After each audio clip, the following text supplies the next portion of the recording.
너희가 가데스에 여러 날 동안 머물렀나니 곧 너희가 그곳에 머물던 날 수대로니라. 아멘. 신명기 1장 34절부터 46절까지 본문입니다. 온전히 여호와께 순종한 자에게 그 땅을 주리라. 온전히 여호와께 순종한 자에게 그 땅을 주리라 라고 하는 말씀의 제목입니다. 오늘 본문에서는 여호와께 순종하는 자에 대해서 말씀하고 있습니다. 36절에 나와 있는데요. 36절 말씀. 오직 여분네의 아들 갈렙은 온전히 여호와께 순종하였은즉 그는 그것을 볼 것이요 그가 밟은 땅을 내가 그와 그의 자손에게 주리라 하시고, 이렇게 기록하고 있습니다. 온전히 순종하다라는 말이 나오는데요. 온전히 순종하다라고 번역된 단어는 채우다, 가득 차다, 충만하다라는 뜻을 가진 단어입니다. 따라서 여호와께 온전히 순종하다라는 구절의 의미는 여호와의 성분과 속성으로 채워져 있는 자를 가리키는 말입니다. 즉 하나님의 말씀으로, 하나님의 인격으로 속사람이 변화되어서 하나님의 형상을 온전히 닮은 자, 이를 가리켜서 온전히 순종한 자다, 지금 이렇게 말씀하고 있습니다. 그럼 이렇게 하나님의 말씀 앞에 충분히 채워진 자, 하나님의 말씀으로 형상을 닮은 자, 이 닮은 자가 누구인가? 본문에서는 여분네의 아들 갈렙을 통해서 그 증거를 이야기하고 있습니다.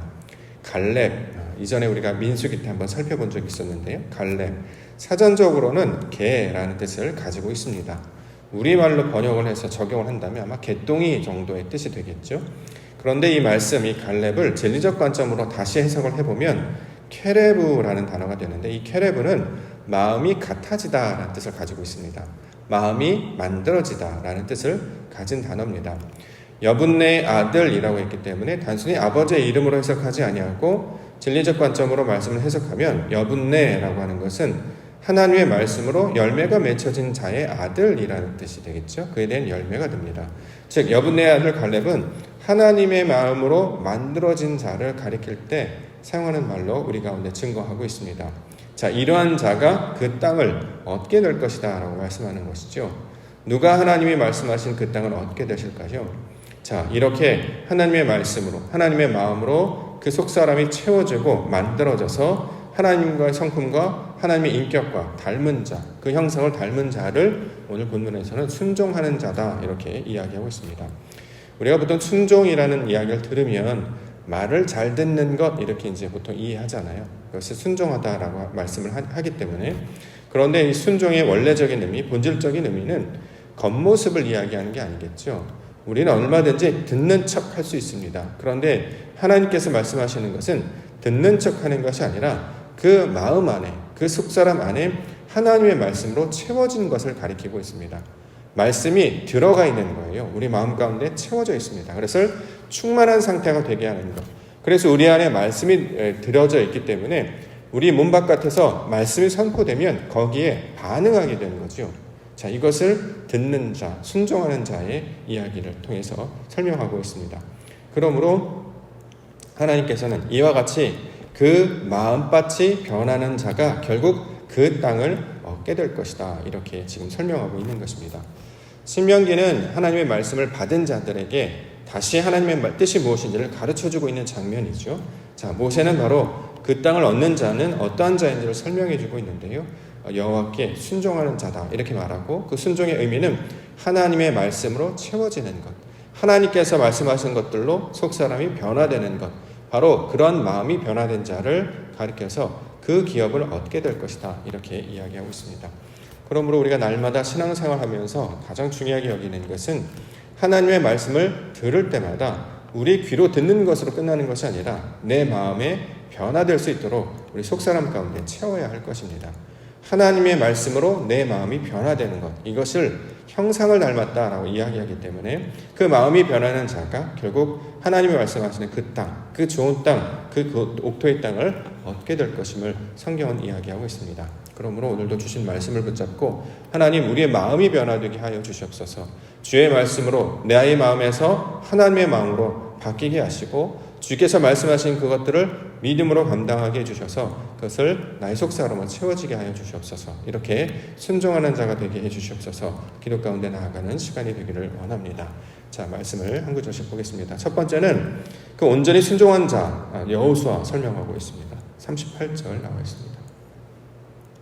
38절에 내 앞에 서 있는 눈의 아들 여호수아는 그리로 들어갈 것이니 너는 그를 담대하게 하라. 그가 이스라엘에게 그 땅을 기업으로 차지하게 하리라. 자, 여호와께 온전히 순종한 자를 지금 말씀하시면서 첫 번째는 갈렙을 설명했고요. 자, 그 제사로 여호수아를 이야기하고 있습니다. 여호수아, 원래 이름은 호세아였죠. 자, 호세아는 어떤 사람이냐? 성경은 눈의 아들이다 이렇게 설명하죠. 아버지의 이름이 눈이라는 것인데 이건 단순히 이름만 나타나는 것이 아니라 그 의미적으로 우리 가운데 가르쳐주고 있습니다. 눈이라고 하는 것은 원래 부활하다, 거듭나다라는 뜻을 가지고 있는 단어입니다. 그러므로 눈의 아들이라고 하는 것은 거듭난 자, 다시 말해 하나님의 말씀으로 조성된 자를 가리키고 있는 말이죠. 자, 그 자의 이름이 무엇이냐? 여호수아입니다. 원래 호세아였는데 여호수아로 이름이 바뀌었죠. 구원이라는 이름을 뜻을 가지고 있었습니다. 그런데 거기에 요두가 붙어서 여호수아가 됐습니다. 하나님께서 인도하시는 자, 하나님께서 먼저 가셔서 앞서 가셔서 인도함을 받는 자를 가리켜서 여호수아입니다. 여기 이제 비슷한 이름으로 이제 다비드 설명할 수 있겠죠. 다윗 왕으로 우리가 알고 있습니다. 여기에 요두가 앞에 붙습니다. 그럼 어떻게 되냐? 여디디야가 된다고 말씀드렸죠. 솔로몬의 어릴 적 이름입니다.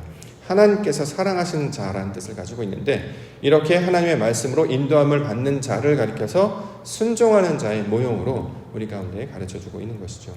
이것을 우리가 신약 가운데 적용을 해본다면 하나님께서 말씀하신 그 땅을 얻는 자들은 누구냐? 바로 하나님의 인도하심을 받는다. 다시 말해서 진리로 인도함을 받는 자, 그리스도로 인도함을 받는 자를 가리켜서 여호와께 순종한 자다. 여호와의 마음과 똑같이 그의 형상과 똑같이 닮아진 자다. 이렇게 말할 수 있는 것입니다. 우리가 2021년도 주제가 진리잖아요. 진리로 열매 맺고 진리로 예배하고 진리로 사랑한다. 이렇게 진리를 이야기하는 이유가 바로 성경이 하나님의 말씀이 곧 진리고 하나님께서 말씀하는 그 진리를 다른 말로 그리스도라고 부릅니다. 그러므로 그리스도를 따라서 나아가는 자, 그 진리를 향해서 그의 말씀 가운데 인도함을 받는 자들이 바로 그 땅을 얻게 될 것이다. 이렇게 이야기하고 있는 것입니다. 자, 여기서 말씀하고 있는 그 땅, 단순히 가나안 땅만 가리키는 말씀이 아니었죠. 여기서 말하는 그 땅은 하나님이 말씀하시는 그 땅입니다. 즉 하나님께서 말씀하셨던 하늘의 뜻으로 하나님의 말씀으로 하나님의 형상으로 온전히 만들어진 그 땅을 가리키고 있는 말이죠. 이것을 나중에 우리가 신명기 8장 정도에 이제 살펴보면 옥토라는 이름이 이제 등장하게 되거든요. 바로 그 땅이 옥토다라는 거예요. 그 옥토는 어디냐? 우리 눈으로 보여주는 그 땅을 말하는 것이기도 하는데 원래 그것이 가리키고 있는 말은 우리의 마음밭을 가리키고 있는 말이죠. 우리의 마음이 원래 돌밭이었잖아요. 사막과 같은 곳이었잖아요. 그런데 그 마음을 하나님께서 말씀을 물처럼 비처럼 부어주신다는 거예요.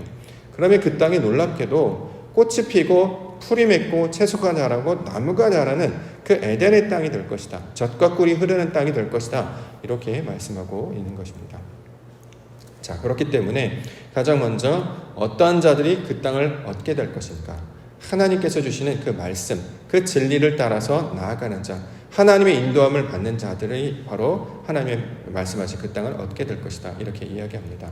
그러므로 신앙이라고 하는 것은 우리가 항상 삶 가운데 늘 점검해야 되는 것은 나의 뜻대로 하는 것인가? 하나님의 말씀 때문인 것인가? 내가 원하는 것인가? 하나님이 원하는 것인가? 이것도 우리가 구별하면서 분별하면서 살아가야 합니다. 왜냐하면 순간분초마다 순간순간마다 내가 원해서 하는 것과 하나님의 뜻 가운데 인도함을 받는 자는 그 결과가 다르기 때문입니다.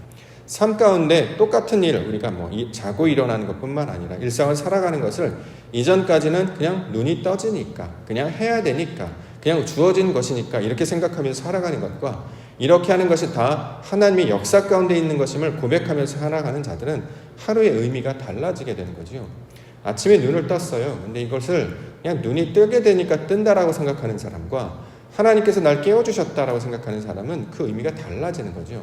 왜 의미를 통해서 삶을 살아가라고 말씀을 하냐면 그래야 이 삶이 길어진다고 말을 할 수 있을까요? 영생이라는 의미가 사실 죽지 않는다 이런 이런 뜻이 아니라 하나님의 시간과 공간과 사람과 상황을 벗어난 초월한 삶을 말하는 거잖아요. 그런데 영생은 무엇이냐면 우리가 똑같은 시간을 보냅니다만 그것이 의미로 우리가 깨달았을 때 그것이 시간이 길어지는 것을 우리가 경험하게 됩니다. 우리 아이들 보면, 우리 어렸을 때는 그렇게 하루가 되게 길다라고 느껴지지 않았습니까? 단순히 이제 우리가 이제 나이가 어려서뿐만이 아니라 아이들은 보는 것마다 다 신비롭게 보기 때문에 그렇습니다. 날아가는 학교를 가다가도 그냥 가질 않아요. 들에 있는 꽃을 봐도 꼭 앞에 달려가고, 또 거기에 있는 나비, 무당벌레, 새, 하늘 볼 때마다 우와 이렇게 그렇게 생각하면서 간다는 거죠. 그게 날마다 자기한테 모든 정보를 다 흡수하기 때문에 그 시간이 정말 이렇게 길어지는 느낌이 드는데, 나이가 들면 우리는 다 이제 아는 것들이 되죠. 다 한번 보았고 맛보았고 아는 것이기 때문에 대충 그냥 지나가요. 그러니까 의미가 없어버립니다. 그냥 원래 거기 똑같은 것이고 변화를 느끼지 못해요. 분명히 우리 속전고분도 어제 단지마트를 깎았어도 오늘 며칠 지나면 확 자라 있거든요. 분명히 그때 진달래 꽃들이 다 깎여갖고 아무것도 없는데 거기에 신비롭게도 노란 꽃들이 살아나고 다시 나비들이 찾아오고 새들이 찾아오는 어제와 오늘이 분명히 다른 모습인데 우리는 맨날 똑같다라고 보는 거죠. 그러니까 시간이 의미 없이 그냥 휙 지나가 버린다는 거죠. 그런데 아이와 같이, 그 어린아이와 같이 하나님이 주시는 것임을 깨닫고 이것을 다 우리 거의 정보를 받아들이게 되면 이것이 바로 이제 진리의 삶, 영생의 삶이 되게 되는 것입니다. 하나님을 깨닫는 순간으로부터 나타나는 하루하루는 굉장히 의미가 달라져 버립니다. 그렇기 때문에 살아있는 것도, 생각하는 것도, 아침을 먹는 것도, 예배를 하는 것도 이게 다 귀한 선물임을 우리가 깨달아 알게 되는 거죠. 그러므로 이것을 하루 종일 의미로 깨닫는 자들의 삶과 그냥 지나가는 삶은 분명히 다르게 될 것입니다. 자, 이것을 우리 가운데 말씀하면서 우리의 마음밭이 하나님의 인도하심과 그의 역사하심을 통해 우리에게 허락하신 한 날인 것을 기억하며 살아가는 우리 믿음의 백성들 되기를 원합니다. 자, 두 번째로 온전히 여호와께 순종한 자는 누구를 말하냐면 아이들과 자녀들을 말하고 있습니다. 39절. 또 너희가 사로잡히리라 하던 너희 아이들과 당시의 선악을 분별하지 못하던 너희의 자녀들도 그리로 들어갈 것이라. 내가 그 땅을 그들에게 주어 산업이 되게 하리라. 이렇게 말씀하고 있습니다. 자, 아이들, 자녀들 말하고 있죠. 아이들과 자녀들은 애굽에서 나와서 광야에서 태어난 자들을 가리키고 있는 말입니다. 그렇기 때문에 그들은 온전히 말씀으로만 가르침을 받아왔던 자들이죠. 애굽의 것이 전혀 남아있지 않습니다. 세상의 때가 묻어있지 않습니다. 말씀만 보고 하나님의 인도함만 경험하며 자랐던 자들이기 때문에 바로 그들이 하나님이 원하시는 땅으로 인도함을 받을 것이다. 이렇게 이야기합니다. 그러면 아이들과 자녀들에게 해당하는 것은 누구를 가리키는 말인가? 이것을 우리가 진리적 관점으로 살펴본다고 하면 아이들, 자녀들은 결국 자신을 낮추는 자들을 가리키고 있는 말이죠. 예수님께서 말씀하신 적이 있었습니다. 마태복음 18장 3절에 이르시되 진실로 너희에게 이르노니 너희가 돌이켜 어린아이들과 같이 되지 아니하면 결단코 천국에 들어가지 못할 것이다 말씀했습니다. 어린아이들과 같이 된다는 것, 자신을 낮추는 자를 가리키고 있는 말이죠.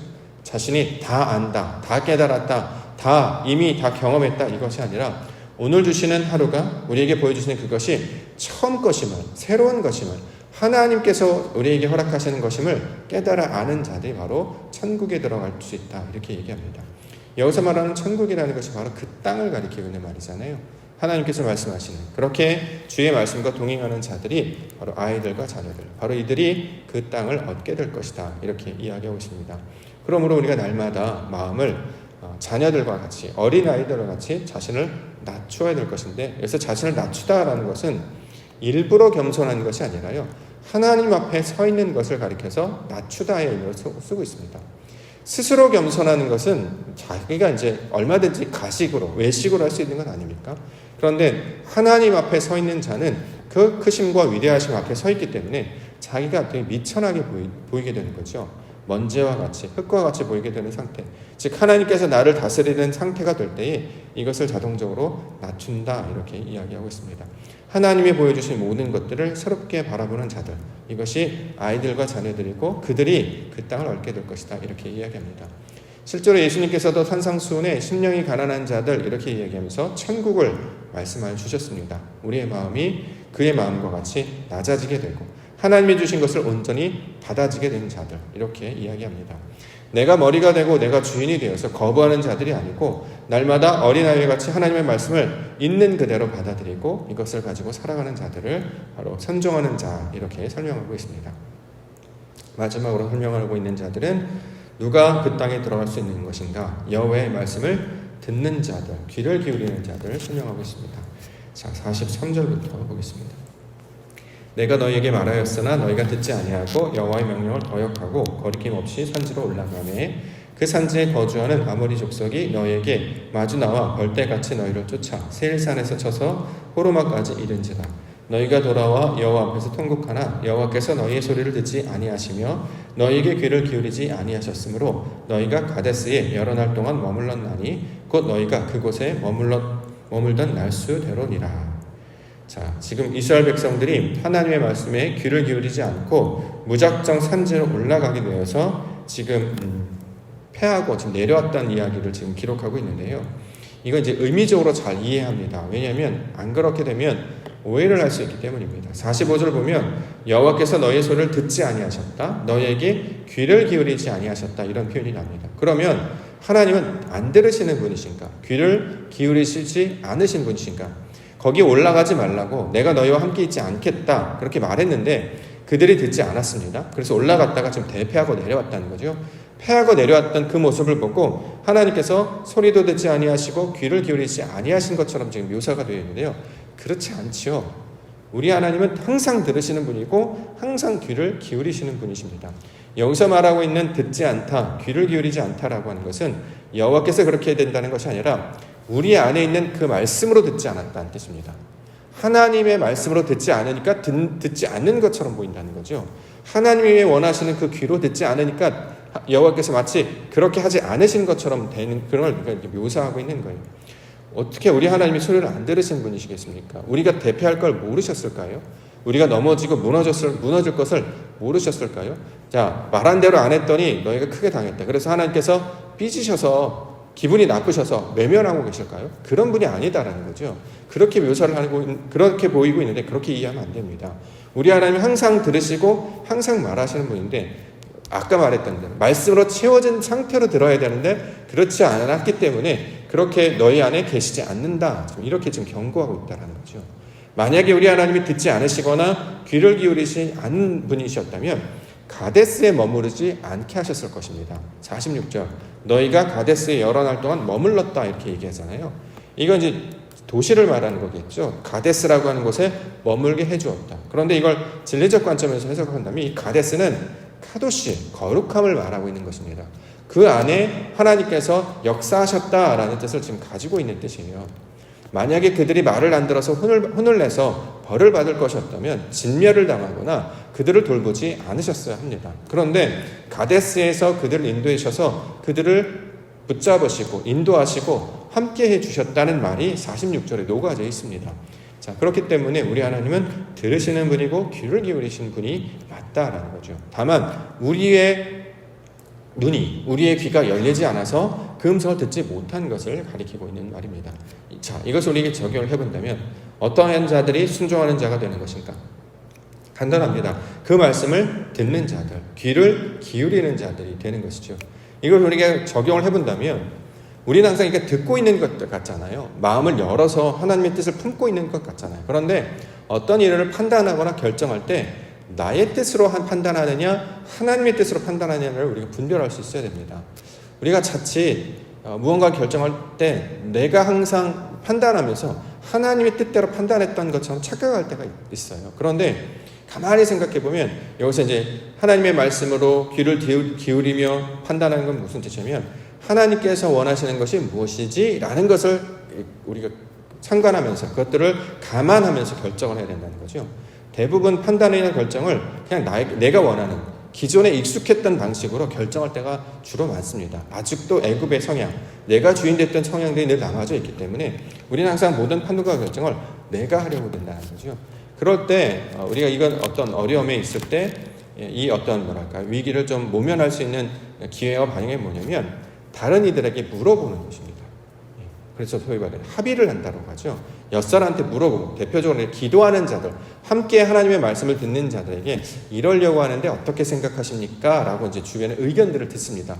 왜 의견들을 들으려고 하냐면 이전의 의견들을 들으려고 물어봤던 것은 내 것이 맞다는 이야기를 듣고 싶어서 내가 이렇게 결정을 했는데 원래 자기 결정이 있어요. 자기가 물건을 살 거예요. 근데 이걸 사려고 하는데 어떻게 생각하십니까? 하면 그가 얘기를 하죠. 뭐 좋다 나쁘다 판단을 하죠. 그러나 거기에 영향받지 않아요. 그렇죠? 나는 원래 결정을 갖고 있는데 그것을 확인받으려고 물어봤다. 이게 이제 옛날 모습이었죠. 근데 이제 변화된 사람들은 어떻게 하냐면 반반이라는 거예요. 내 뜻도 있고 하나님의 뜻이 있어요. 이것이 어떤 것이 잘 모를 때에 기도하는 자들에게 물어봅니다. 어떻게 하면 좋겠습니까? 라고 이제 물어봐요. 그러면 이제 그분들이 어떤 이야기를 해주잖아요. 그러면 그 의견에 따라가는 거. 그게 하나님의 귀에 귀를 기울이는 모습이 된다라는 거죠. 그렇게 하나님께서는 우리에게 몸을 이루게 하셔서 공동체를 이루게 하셔서 하나님에 따르는 것이 무엇인지를 연습하게 해주셨습니다.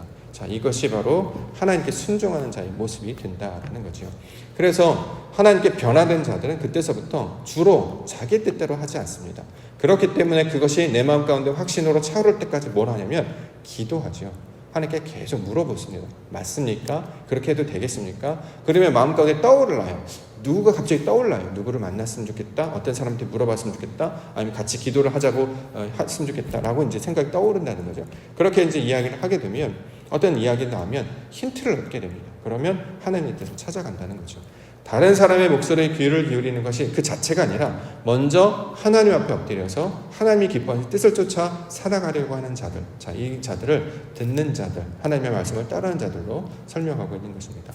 자, 이러한 태도를 가진 사람들을 우리가 세상에서 보통 겸손하다 이렇게 얘기하죠.